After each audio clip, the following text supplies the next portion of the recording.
that Erdrick's Birchbox House measures up and exceeds the standards that are presented in our textbook because the Birchbox House doesn't stereotype the culture being presented and shows it in all of its glory and from the point of view of a young girl that is growing up inside this culture. The author described the cultural details elegantly, from the clothes that the family wore to the food they ate to survive the cold winters. Although I can't be sure, I believe that this book also has cultural authenticity since it seems historically correct. I believe that the Birchbox House fosters a positive attitude towards the Native American culture by showing exactly how they dressed, ate, lived their lives during all seasons of the year.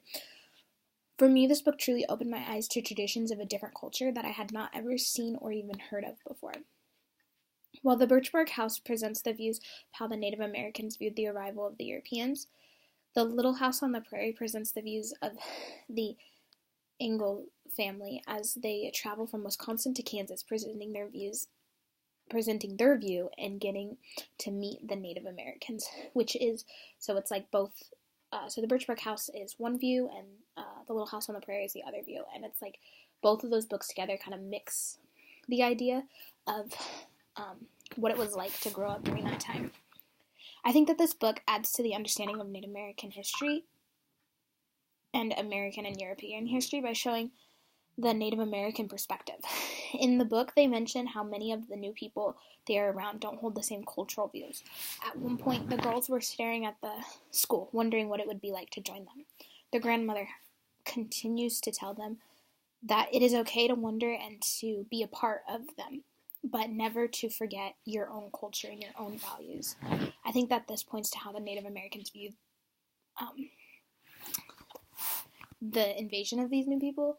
They saw them as not dangerous, not something to be scared of, but something that they needed to be careful not to completely lose their heritage. I think that Erdrich organized the book Summer, Fall, Winter, and Spring because it reflected the Native American tribe's way of life. Throughout the book, she is describing the tribe's way of life. So if the author would have organized the book in a different way, it would, like, let's say, like the traditional winter, spring, summer, fall, then we would have missed a part of the interpretation of their life. A prologue, as defined by Google, is a separate introduction piece to a story, or it can be described as an event or action that leads to another event. I think that the author wrote The Girl from Spirit Island as a prologue, as something that happened that is leading to the events that are being told in the book.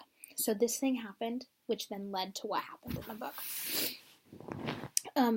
And I think that she was the girl from Spirit Island because other than Old Talo telling her she is the girl from the beginning, I think the fact that she never contracted the smallpox disease points to how she survived the first outbreak in the beginning of the book.